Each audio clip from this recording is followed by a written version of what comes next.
Good morning students. Welcome to the geometry class.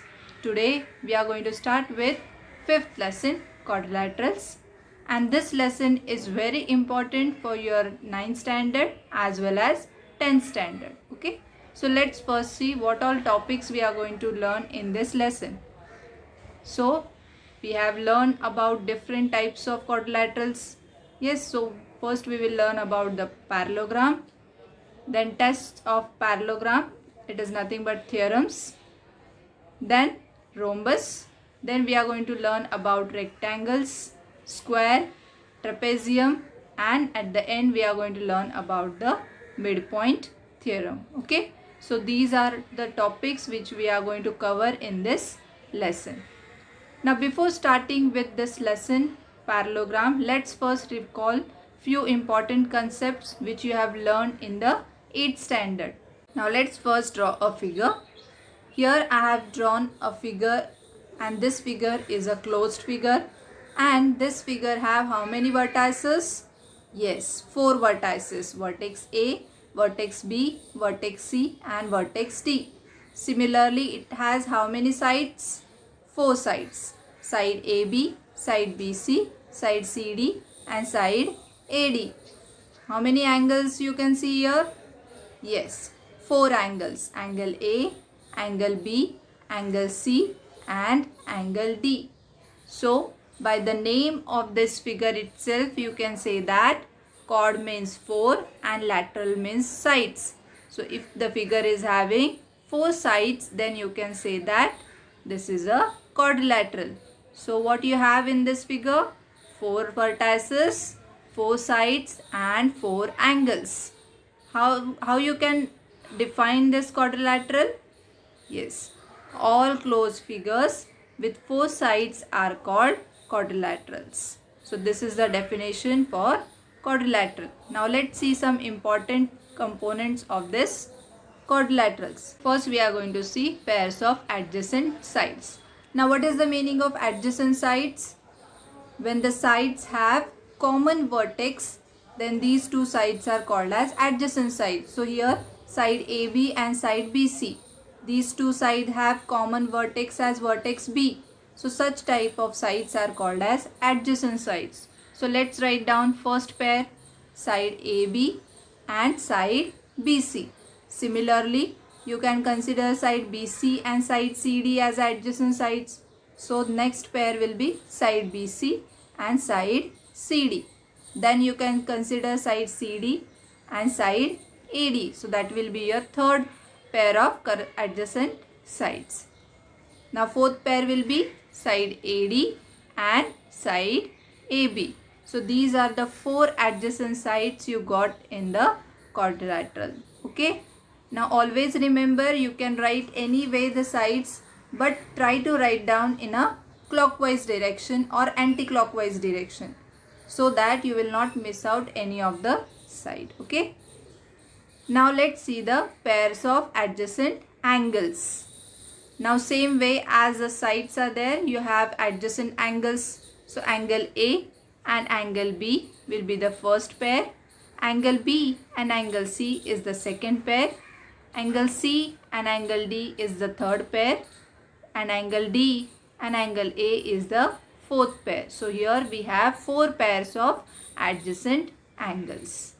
Now we are going to see pairs of opposite sides. So how many pairs of opposite sides we will find here? Yes, only 2 pairs, side AB and side CD. So side AB and side CD or DC, and second pair will be side BC and side AD. Now what is the remaining part now? Yes, pairs of opposite angles. So first pair is angle A and angle C, and second pair is angle B and angle D. So these are the important components of the quadrilateral. Now you can see one diagram on your screen. Okay, and in that diagram I have included all types of quadrilaterals and their properties. So what you have to do, you have to find the name of the quadrilateral according to this property, and then we will see some other properties of that quadrilateral. Okay, So let's see the first one. There are how many types of quadrilateral we are going to see in this diagram? Yes, 5 types of quadrilaterals and their properties. So see the first one. My both pairs of opposite sides are parallel. So what type of quadrilateral it must be? Yes, it must be a parallelogram. So what are the important properties of parallelogram we know? First property is opposite sides are congruent. Second one is opposite angles of a parallelogram are congruent, and diagonals of parallelogram bisect each other. So these are the 3 important properties of parallelogram. Okay. Now let's see the second one. My all angles are right angles. So when a quadrilaterals have all angles as a right angles, then which type of quadrilateral we say? Yes, it must be a rectangle. Okay. So now let's see the properties. First property is opposite sides are congruent, and second one is diagonals are congruent. Okay. Now let's see the third one. My all sides are equal in length. So if you have this property, then you can say it must be a rhombus or it can be a square. Okay. So the properties are opposite sides are congruent and diagonals bisect each other. Okay. Now let's see the fourth one. My all angles are equal and all sides are equal. Now here all angles are equal and all sides are equal. In rhombus you have only all sides are equal. Their angles are not equal. So that means this one is the square. Okay. Now let's see the properties. Diagonals of the square are congruent and bisect each other. Now always remember, properties we are going to write with the accordance to sides, angles and diagonals. So here we have included angles and sides. So what is the remaining component? Diagonals. So that property we are going to write here. Okay. Now let's see the last one. My only one pair of opposite sides is parallel. So if you have a quadrilateral with only one pair of opposite sides parallel, then that quadrilateral must be a trapezium. Okay. With the help of this diagram, it will be easy for you to remember all types of quadrilaterals and their properties. Okay. Now let's see the parallelogram separately. Now we are going to start with the topic parallelogram. So what is the definition for parallelogram? A quadrilateral having both pairs of its opposite sides parallel is called parallelogram. And this is the figure for parallelogram, where we have side AB is parallel to side CD and side AD is parallel to side BC.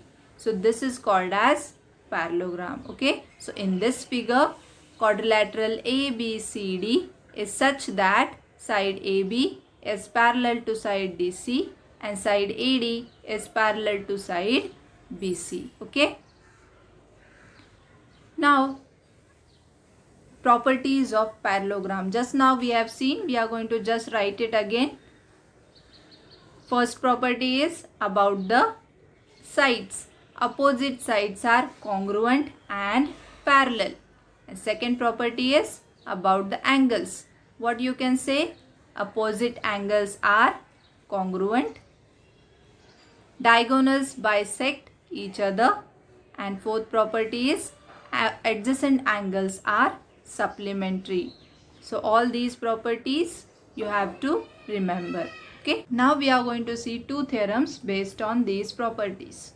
First theorem, opposite sides and opposite angles of a parallelogram are congruent. So if you observe this figure, in this figure, quadrilateral ABCD is a parallelogram. It is given to us. So if quadrilateral ABCD is a parallelogram, it means that side AB is parallel to side DC, side AD is parallel to side BC. So then what you can say? Then side AD is congruent to side BC and side DC is congruent to side AB. Similarly, their opposite angles must be congruent. Therefore, angle ADC is congruent to angle CBA and angle DAB is congruent to angle BCD. Okay. So, these are the opposite angles of this parallelogram and they are congruent. Okay. Now, let's see the second theorem.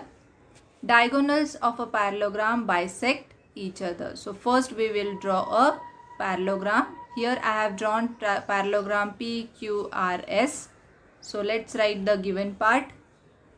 Quadrilateral PQRS is a parallelogram and diagonals PR and QS intersects at point Q. Okay. So, what we have to show here, what we have to prove? We have to prove that segment PO is congruent to segment RO, segment SO is congruent to segment OQ. Then only we can say that the diagonals of a parallelogram bisect each other. That means they divide each other in equal parts. Okay. Now let's start with the proof.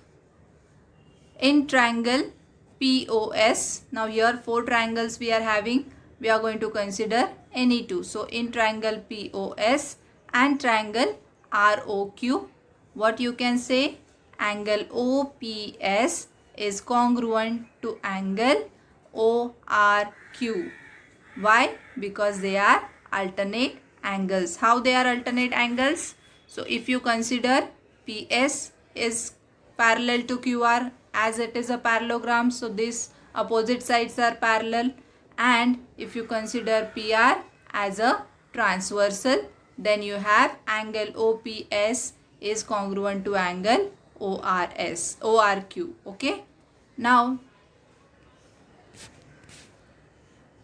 side PS is congruent to side RQ because these are the opposite sides of a parallelogram.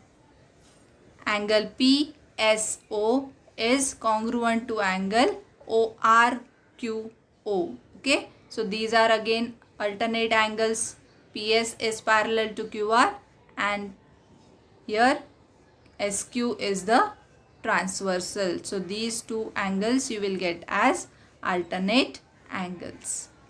Therefore, triangle POS is congruent to triangle ROQ. By which test? By angle side angle test. If the two triangles are congruent, then the remaining components will be also congruent. So you will have segment PO is congruent to segment RO and segment SO is congruent to segment QO. What reason you will write? Corresponding sides of congruent triangles. So hence we have proved the theorem. Okay. So this theorem is very important. Now let's solve practice set 5.1. First sum. Diagonals of a parallelogram WXYZ intersect each other at point O. If angle XYZ is equal to 135 degree, then what is the measure of angle XWZ and angle YZW? If length of OI is equal to 5 cm, then find the length of WY. Okay. So let's start with the solution. According to the given information, first we are going to draw a figure. Here I have drawn one parallelogram WXYZ, and then what is given? The diagonals intersect at point O. If angle XYZ is equal to 135 degree, then you have to find out angle XWZ and angle YZW. So these two angles you have to find out. So let's first write down quadrilateral WXYZ is a parallelogram. Therefore, now we know that in parallelogram opposite angles are congruent. So angle XWZ is equal to angle XYZ. Reason you will write as opposite angles of parallelogram. Now we know angle XYZ, it is 135 degree, it is given. Therefore, angle XWZ is equal to 135 degree. Now let's try to find angle YZW. Now angle YZW, this angle is adjacent to angle XYZ. So you will write angle YZW plus angle XYZ is equal to 180 degree. Reason is adjacent angles of a parallelogram are supplementary. We have seen this property. Therefore, now substitute the values of angle XYZ. You will get angle YZW plus 135 degree is equal to 180 degree. Therefore, angle YZW is equal to 180 degree minus 135 degree, that is equal to 45 degree. Okay. So, we got the measure of angle YZW. Now, let's find out length of WY. Now, length of OY is equal to half of length of WY. We know that the diagonals of a parallelogram bisect each other. Therefore, length of WY is equal to 2 into length of OY. That is equal to 2 into length of OY is given to us 5. So, substitute here. So, you will get length of WY is equal to 10 centimeters. So, your final answer will be angle XWZ is equal to 135 degree, angle YZW is equal to 45 degree, and length of WY is equal to 10 centimeter. Now the remaining sums we are going to solve in the next session. Now let's summarize whatever we have learned today. So what we have learned today? Yes, we have learned about the quadrilaterals. What is the definition? A closed figure with 4 sides is called a quadrilateral. Then we have seen different types of quadrilaterals. We have learned about parallelogram, rectangle, square, rhombus and trapezium. We have seen their properties also. So let's see the properties of parallelogram. Adjacent side angles of a parallelogram are supplementary. Opposite sides of a parallelogram are congruent. Opposite angles of a parallelogram are congruent. And last property is diagonals of a parallelogram bisect each other. Okay. So these all properties you should remember. Now let's move on to the assignment question. Quadrilateral PQRS is a parallelogram. PQ is equal to 3.5. PS is equal to 5.3. Angle Q is equal to 50. Then find the lengths of remaining sides and measures of remaining angles. So this is very simple question. You will be able to solve this. So we will meet in the next session. Till then, take care.